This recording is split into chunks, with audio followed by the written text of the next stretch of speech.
Hello guys, welcome back to the channel. It's Uche Kennedy bringing you everything USMLE. In today's video, I'm going to be taking you through the progress report of a student, and I'm going to be making videos of this kind. In the past, I've had lots and lots of students. I've recorded part of their journeys, but I've not taken the time to go from the very beginning to the very end of a student's journey fully documented. I document it in parts. I have records here and there, but not a very whole record. And I have decided from now that I'm going to be having records of students from the very first day, their journey, their progress all the way, and I'm going to condense them into videos like this one, and I'm going to show you guys basically so you see what is possible. You're probably going to see students that are probably like you in your position that are trying to make progress, trying to get the type of results that you want to get. Today we are going to be looking at the progress report of a student. I'm going to call this student Cynthia, and this student came to me basically 3 weeks ago, and we had a conversation.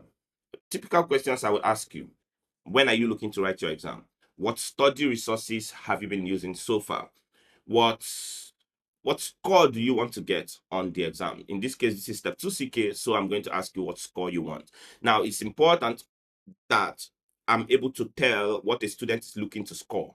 You don't coach a student that wants to score a 270 the same way you coach a student that wants to score a 230. It's not the same type of training at all, right? Some people say, oh, why not just teach them the same? No, someone that wants to score a 230 has their mind on a particular number, and the intensity or pressure you put on a 270 student, if you put it on a 230 student, they're going to crack, they're going to complain, they're going to get upset, they're probably not going to be able to tolerate it so much. And at the same time, on the first conversation with a student, I like to determine what I think this student is capable of. Now, before we jump right in, I'm going to take you through the first encounter with this student. Okay, so I'm going to change screens here.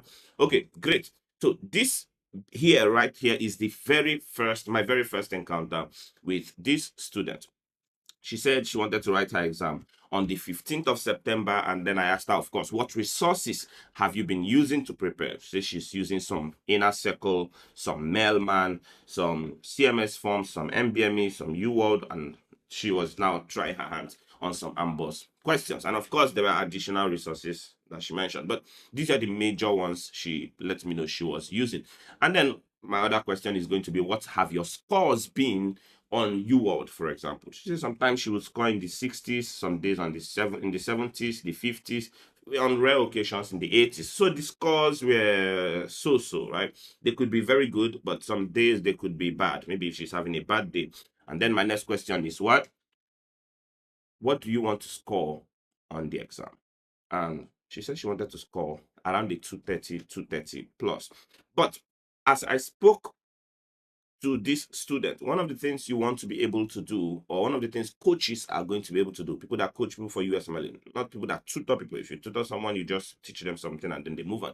People that coach you for the USMLE, one of the things we want to try to figure out at the get-go is your potential. You can sit with a student for 30 minutes to 1 hour and you know that this student is a 250 plus material. You can sit with a student and you know this student is a 260 plus material. Sometimes the students themselves don't even recognize that that is possible. There are a lot of students that I see, I tell them, I think you should be looking to score above a 250. But the student comes and says, oh, Kennedy, I just want to pass. I just want to pass, right? It's normal, but somebody sometimes has to show them that this is what is actually possible for them. And that was the case with this student. She was saying she wants to score a 230, and she's very gentle, quiet spirited, I guess. But she said she wants to score a 230. But speaking to her, asking her a few questions, I felt like this student should be trying to score a 250. Okay, and I told her straight up, I think that aiming for a 230 is a poor goal for you. Not for everybody. There are people that 230 is an excellent goal for them. But for you, I think that aiming to score a 230 is not a very great idea. Why? Because you're not going to be motivated to do the work you need to do simply because you're setting your score target too low. And that was the conversation I had with this student. Oh, before I change the scene. And then I tried to get an idea we tried to come up with a structure for what her study should be like, because she had 2 weeks to work with me. Her exam was in 3 weeks. So I spread out my meetings with her over 2 weeks, 10 meetings essentially. And I tried to figure out what her peaks and her troughs are like. If you've watched some of my previous videos, I talk about your peaks and your troughs. if on your bad days you're scoring a 50 or in your 50s, my initial goal or your first goal should be that on a bad day you should score in your 60s, right? So if there is a thunderstorm and you get hit by a motor vehicle, in worst case scenario, you will score in your 60s. That is what you are looking for, to increase your trough. And then we can talk about increasing your peaks here. So we had such conversations. We came up with what we are going to be doing in 14 days because she had just 2 weeks to her exam. And then we took it on from there. Now, this is the first part of our meeting. What did we accomplish? The student wants to score a 230. Student has exam in 2 weeks, 15th of September, which was just yesterday. And students, I thought student had less low self-esteem or did not believe in themselves so much. That was my assessment. And what was my judgment? I told her basically, I think a better goal for you is going to be to try to score a 250. That goal is going to motivate you to do more work, the work that is actually deserving of you, that you should expect of yourself. And we came up with a structure and a schedule on how we are going to meet, how we are going to study, and all of that. And we moved on from there. The next thing I'm going to take you guys through is the very first self-assessment she took after that meeting. Okay. Now, oh, this is actually the second self-assessment, not the first one. So she took a self-assessment earlier. I'm going to quickly scroll down to the score page here. Okay, so she took a first self-assessment earlier before I met her, and she had a 225. Okay, she took one self-assessment, she had a 225. So she basically thought, okay, a realistic goal for her would be 230 something. Maybe she wanted to just score a 230 and be happy. But when like I said, as I spoke to the student, I thought that this student was a 250 plus material. And I told her that immediately. I think that you should be aiming to score a 250. And if you set that goal, you're going to find the motivation to work for it. And I think you're going to be able to get it. So we started off at 225, and then we had a few meetings here and there. And she did a few reviews, of course. I highlighted what her weak areas may be, what your strong areas may be. I just asked her, what's your weak area? What do you think you have strengths in? We discussed a few things here and there, how to answer questions. I took her through test taking mastery. We did all of that. And then a week in, basically on the 5th of September, right? She took this second self-assessment that we are looking at now, and she scored a 237. Okay, she was very happy with this result. I was very happy to see this result as well. But I still, somewhere in my head, I thought she still had a lot of improvements to make in a very short period of time if we did the correct thing. Now, if you have a result like this, what's your first assessment? The first thing I see here is that her diagnosis is 75%. What if you notice? The group average is 76%. Generally, if you want to score very high on the exam, you don't want to be below the group average on almost anything. You can be below maybe one or two things here and there, but you want to be above the group average for most subject areas or for most areas that are covered on the assessment. Notice that the average result here, performance, here is around 245, 246. That is the average score, or the mean step 2 CK score here is around 240 something, 245, 246. And when you're dealing with a student that is supposed to be above average, if now when I speak with a student, I can tell that this student is above average or below average, right? And you set the goals for the student accordingly. You don't just say, oh, I just want to score a 230. If you are an above average student and you make a 230 your goal, you're going to underperform. You're going to be selling yourself short. So you need a goal that is actually reasonable, not just for the exam, but for you as a person, that allows you to push yourself to obtain the best possible result you can. So for a student that I'm expecting to be an above average student, I told her 75 is good. You scored well, but we want this diagnosis to be above 80%. If we can keep this diagnosis above 80%, 85%, you're going to be scoring in your 240s to 250s, right? The other thing is pharmacology is not very good. Look at this, 68 against 76. I'm looking at a student in front of me that I believe is way above average. And if an above average student is scoring 68, where the average performance is 76, it means that this student is underperforming, right? Once again, 72%, 76%. For a certain student of mine, I will say fantastic result. I am so impressed by your performance. You are amazing. You have done well. But if I'm looking at a student that I expect a lot from, I don't have the same response. I would say, good job, you've done well. But I think that there is a lot we need to fix here. Do you get it? So for some of you, this result is excellent. This is almost your max out. This is great result. But for some of you, this result is not the best you can do. This is not the top for you. Okay, so I told you student we need to work on these two areas especially, right? We need to do something about these two subject areas. But before then, let's look at the breakdown of the other results. Now, cardiovascular system is 70%. Fantastic. But again, look at the average, it's 73%. It means the average student taking the NBME is scoring around 73% in cardiovascular student system. So if you score 70%, while that is great, you are scoring below what an average student will score. So for this particular student, I didn't consider this a fantastic result. I thought it was okay, it's fine. Your 63% immunology and hematology here, way below the average. 80% in GI against 75% group score. Now, this is what I'm talking about. This is what I'm looking to see in this particular student. This is what I expect from this particular student. Respiratory system at 77% versus 74%. I want to see something like this. Again, because I know I am looking at a student that is above average. So I want to see performance that is above average. For a certain student, I would say this is amazing result. Your result is great. You are doing well. Keep it up. But for a student that I'm looking at that I consider above average, I want to see an above average performance. And you need to be a judge of that for yourself. Are you an above average student? Are you an average student? Are you a below average student? You want to set the conditions and expectations you have of yourself based on these analysis. Musculoskeletal system at 54 is a disaster for this particular student. Again, she's above average. Compared to 72%, nah, not acceptable. Behavioral health at 88%, excellent result. I love it. The average is 81. She still beat it by a significant margin. Nice. Neuro at 65%, disaster. The average is 74. This is not acceptable. Endocrine at 85%. This is what I'm talking about. Female reproductive at 79%. Great. Multi-system processes and disorders, disaster. Okay? Multi-system processes and disorders cover basic concepts, generally speaking. Basic pathophysiology, general path kind of concepts.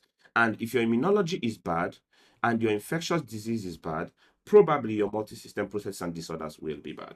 Okay, just as a general question. So again, for this student, this is a very terrible outcome. 70% here, not is great. But again, remember, we are talking about this particular student. Renal and respiratory, again, the result is great, but we are talking about a student that is supposed to be above average. That is the yardstick. So when you see me say not so great, it's not because the result is not great. For some of you, this is an amazing result, but it's because we are talking with reference to a student that is supposed to be above average. We look at the second part here. Look at medicine, 68%. Fantastic for a lot of people, but look at the average is 76. For a student that is supposed to be above average, 68 is therefore not a very good outcome. Surgery, 65%. 75% is the average. For a student that is supposed to be average, this is not the outcome we want to see. Okay, so you get the gist already. You can do the same for all of these other results. So we walked through these results, and basically what we tried to do was highlight the areas that need more work. Okay, so this is what you need to work on. I needed to go on your UWorld and do a block of medicine, a block of surgery, for example. Pediatrics is great. A block or two of OBGYN. We'll review those blocks. We'll talk about those blocks. So we did review on all of these subject areas, and then she took another self-assessment. So when you get your results, even when the results look very good, you want to still take note of those areas where you fell below the average. For example, if you're a student that is expecting an above average performance, and then you want to work on those areas. You don't want to just say, oh, it's a good result, or whatever the case is. You don't want to just say, oh, because I scored a 237, I'm doing well. Still highlight the areas where you have deficiencies and try to improve on those areas. Okay, so we finished looking at all of that, and then she took another self-assessment. Now, this is the next self-assessment this student took on the 9th. So look at these two self-assessments. They are just 4 days apart when you look at it, right? These two self-assessments are basically 4 days apart. And look at the difference in score from a 237 to a 253. Once again, I would show you the score line here. We started out with a 225. We had a 237 and we had a 253. Now, this is the student I saw on the first day of my meeting with her, right? The first day I met with this student and I spoke to her, this was the kind of result I heard from this student. She may have scored a 225 that before my meeting, but when I listened to the student talk, ask her a few questions here and there, I felt to myself that this student is a 250 material. I told her something. Usually when I have students, when a student scores above 250, I would give them a prize. I told her that for her, it does not apply because I already think she's a 250 material. So if she scores above a 260, I will give her a prize, right? That's my offer to this student. If she scores above a 260, I will give her a prize. Usually it will be 250 for most students. But when I'm talking to students that I expect already to score in the 250s, then for them it is 260. Now, let's look at the breakdown of this result and let's see how this result differs from the last one. Notice that diagnosis here, the last time it was 70, I think. We can go back and confirm. Now, or 72 or something like that. The diagnosis is closer to 80%. I remember what I said. If you keep your diagnosis at 80% and above, you easily, comfortably score in your 240s. Notice that the diagnosis is 79%. It's not even at 80% yet. And look at this result. This is a 253. So if your diagnosis is above 80%, 85%, you are going to be scoring above a 250 almost guaranteed. Provided that everything else, I don't know how you're going to have 80% on diagnosis and then completely crash everything else, which is it's rare that that's going to happen. But look at this. Diagnosis is 79%. The average is 76%. Now, this is my student. This is the student I saw on the first day. She is going to score, you're going to see her perform above average on almost every discipline. It is above average. This is above average, even if by just 1 point. Above average, even if by just 3 points. And remember, these results are days apart. This is not a 1 month study kind of thing. This cardiovascular system, I think it was 70%, 72% before. Somehow she managed to make slight improvement. Immunology and hematology was very poor before. It was around, I think it was 60 something, 68, and now it's 71. There is an improvement. It's still below the average, but there is an improvement. GI is way above average still. Respiratory is not above average, but it's not terrible. It's just a 2-point differential. MSK was terrible the last time. MSK is now above average. Look at this. Behavioral health continues to be above average. Neuro, if you remember, her neuro was very poor. Her neuro is now way above average. Endocrinology is around average. Female reproductive is way above average. This multi-system processes is poor, but I think it's better than the last time. This is still above average. This is on par with average. Now, notice what has happened here. Majority of her scores have risen to be above average. So when you do one self-assessment, you take that self-assessment, you write out, I made a video on the tier system. You can make a tier list, tier 1, tier 2, tier 3. You put the subjects that you performed, let's say, in the 50s, for example, and in the 60s, and in the 70s, in these tiers. And you work on one tier. And then you take another self-assessment. Okay? You take another self-assessment. If you did this properly, your score will definitely improve. So you see that very classic here. Her medicine was very poor the other time. It was 60 something. Now it's almost average. Surgery is way above average. All of these were not like this before. Pediatrics is now 86, 10 points above average. OBGYN is 10 points above average. For context, the last time these areas were weak. Psychiatry is 91%. So this student, what did she do? She basically took the areas we highlighted.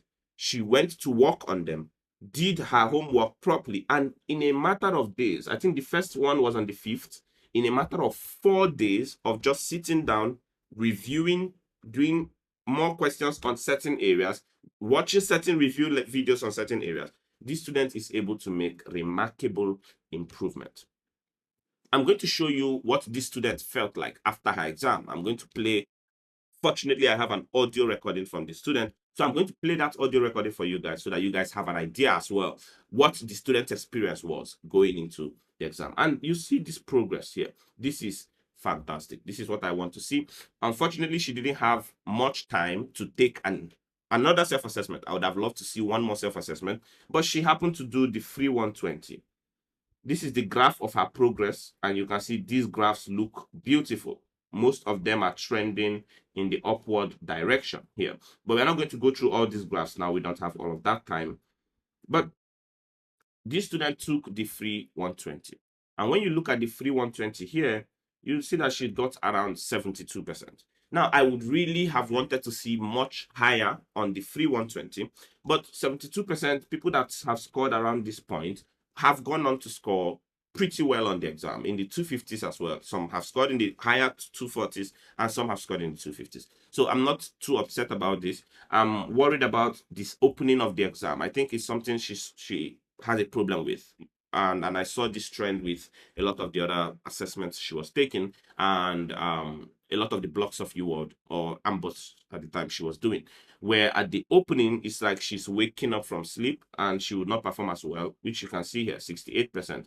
So on the day of her exam, what I was saying, I was trying to let her know was, okay, I hope you're able to find yourself very early on. If you need to do a block of question on the morning of the exam or the night before the exam, maybe on the morning of the exam, just do a block of questions to get your brain already working so that when you go into the exam, you're not now waking up from sleep, right? Because I think whenever she does blocks of questions, she does the first block and she wakes up through the first block, and you notice that her score dips in the first block. And then when she goes into the other blocks, she finds herself and she does much better. So if you're one of those students where you notice that in the first block, it's like you don't score well, and then in subsequent blocks you begin to do better, then maybe you want to do a few questions before you go into the exam hall, just to wake your brain up so that when you go into the exam hall, you're already functioning at your optimal level, and that would even encourage and help your score a little bit. Now, I'm going to play you a recording. After the exam, I asked the student, how did you feel about the exam? What was the exam like? And I'm going to let you guys listen to what the student felt the exam sounded like. At least you knew what they were talking about. It felt more like I'm boss on a level in how vague they were sometimes. And I don't know. Like I was always confused between two answers. Some I had absolutely no idea about, and I was trying to like I don't know. I don't know how like coming out. It's more of I don't know. Like there's some in your face, like in your face. There's some that was like, oh, okay, this is what he's talking about, and there's some that like took like even after staying there, I had no idea what they were asking for, and I tried to focus more on ABCs when I saw like come out like questions or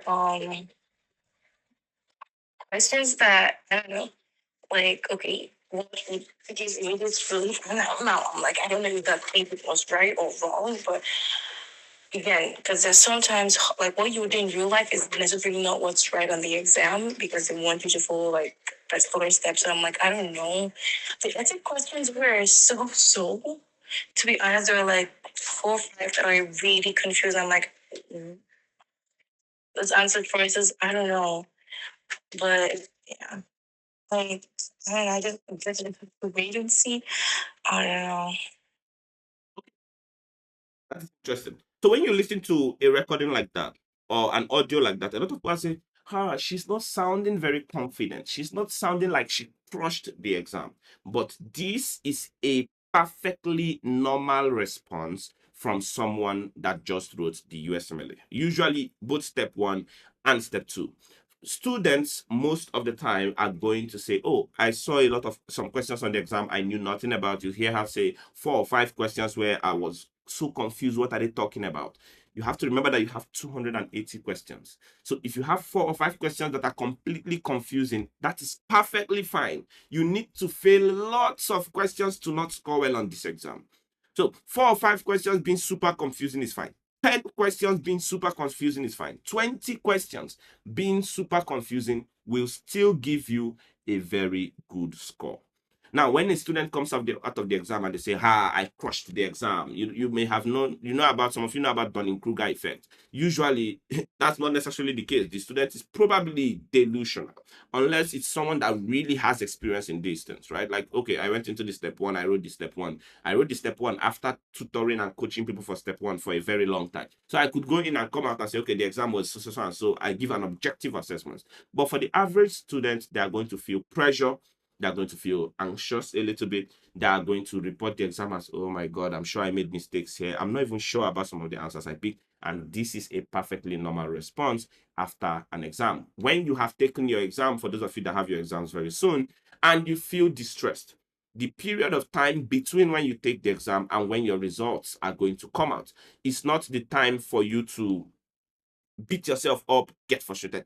Go and live your life. You have done your work, you have written the exam, await the result. Just relax, enjoy, chill with your families while you await the day when the result will be out. Congratulations to this student. I'm so happy that the student I saw on the very first day of our meeting turned out to be the student that I saw at the end by the time she took her last self-assessment. And I'm very glad I had mentioned it to her that 230 is not a good goal for a student like you. And you guys can see that she managed to pull a 237 and then pull a 253. Basically, she walked up to where I thought she was supposed to be. And I hope this is the case for you as well. If you have any questions regarding what this student, this assessment, the USMLE, this is step 2 CK, of course. Step 1, I'm going to have documentations for students. Progress is on step 1 as well. But if you have any question related to the USMLE, you have the USMLE, you are feeling stuck, let me know. Send us a message and I will help you on your journey. Whether step 1 or step 2 CK, with the right approach, with the right handling, you will be able to maximize your potential on this exam. I wish all of you the best of luck. Once again, if you're new to the channel, please hit the subscribe button. If you liked this video, please like it, help us share it. And when you like the video, you help us get it recommended to other persons. Until next time, I will see you guys in the next video. Bye-bye.